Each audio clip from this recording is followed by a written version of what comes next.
राष्ट्रपति Vladimir Putin जब भी प्रधानमंत्री मोदी से मिलते हैं, गर्मजोशी से मिलते हैं। पुतिन और मोदी की केमिस्ट्री काफी अच्छी है। रूस हर मुश्किल वक्त में भारत के साथ खड़ा रहा है। रूस से Bharat S-400 missile defence system भी खरीद रहा है। ऐसे में रूस यूक्रेन संकट पर मोदी सरकार का स्टैंड बहुत मायने रखता है।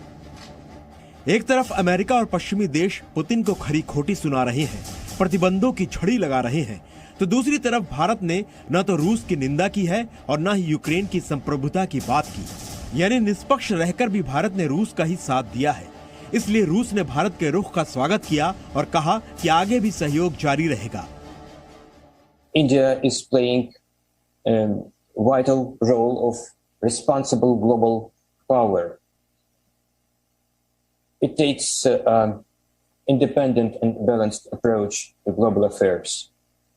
And we are enjoying very deep coordination in the Security Council and other multilateral bodies.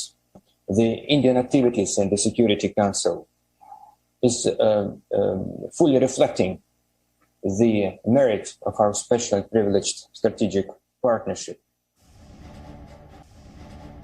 Bharat ने यूक्रेन संकट पर सुरक्षा परिषद की इमरजेंसी बैठक में दोनों पक्षों से संयम बरतने की अपील की थी, लेकिन पुतिन के फैसले का ना तो स्वागत किया और ना ही निंदा की।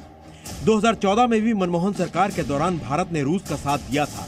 तब रूस ने यूक्रेन पर हमला करके क्रीमिया को रूस में शामिल कर लिया था। आज भी कुछ वैसी ही स्थिति है। भारत अभी तक इस मुद्दे पर निष्पक्ष रुख अपनाए हुए है, क्योंकि अगर भारत रूस का खुलकर समर्थन करता है तो अमेरिका और पश्चिमी देशों की नाराजगी झेलनी पड़ेगी। भारत ने रूस से S-400 सिस्टम खरीदा है, लेकिन बावजूद इसके अमेरिका ने अभी तक भारत के खिलाफ CAATS कानून लागू नहीं किया है।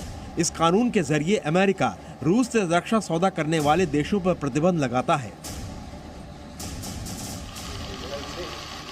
दूसरी तरफ भारत अगर अमेरिका का समर्थन करता है तो वो अपने पुराने सहयोगी रूस को नाराज कर देगा। इसकी वजह से रूस चीन के और करीब आ सकता है, जो भारत के लिए ठीक नहीं होगा। इसके अलावा भारत के 50 से 80% तक सैन्य उपकरण रूस में बने हुए हैं। भारत को रूस से स्पेयर पार्ट्स, टेक्नोलॉजी, मेंटेनेंस और आपूर्ति की जरूरत पड़ती है। ऐसे में भारत रूस को नाराज नहीं कर सकता। भारत का रुख हमेशा से यही रहा है कि रूस का ज्यादा से ज्यादा समर्थन लिया जा सके और उसके विरोध से बचा जा सके। ब्यूरो रिपोर्ट, जी मीडिया।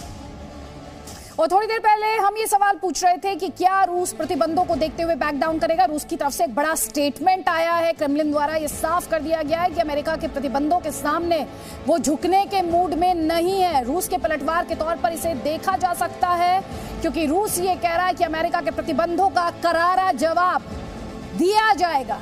तो व्लादिमीर पुतिन बैक डाउन करने के मूड में नहीं, पीछे हटने के मूड में नहीं, अपने स्टैंड पर वो कायम, बावजूद इसके ये देखते हुए कि लगातार पश्चिमी देशों द्वारा रूस पर सैंक्शंस का सिलसिला जारी है, लेकिन रशिया अपनी बात पर कायम। व्लादिमीर पुतिन अपने रुख पर कायम है और उनमें नरमी की किसी तरह का कोई संकेत फिलहाल नहीं मिल रहा। यूक्रेन के राष्ट्रपति चाह रहे हैं कि रूस जो है वो बातचीत के टेबल पर आए, लेकिन ये स्टेटमेंट बताने के लिए काफी कि रूस झुकने के मूड में या पीछे जाने के मूड में नहीं।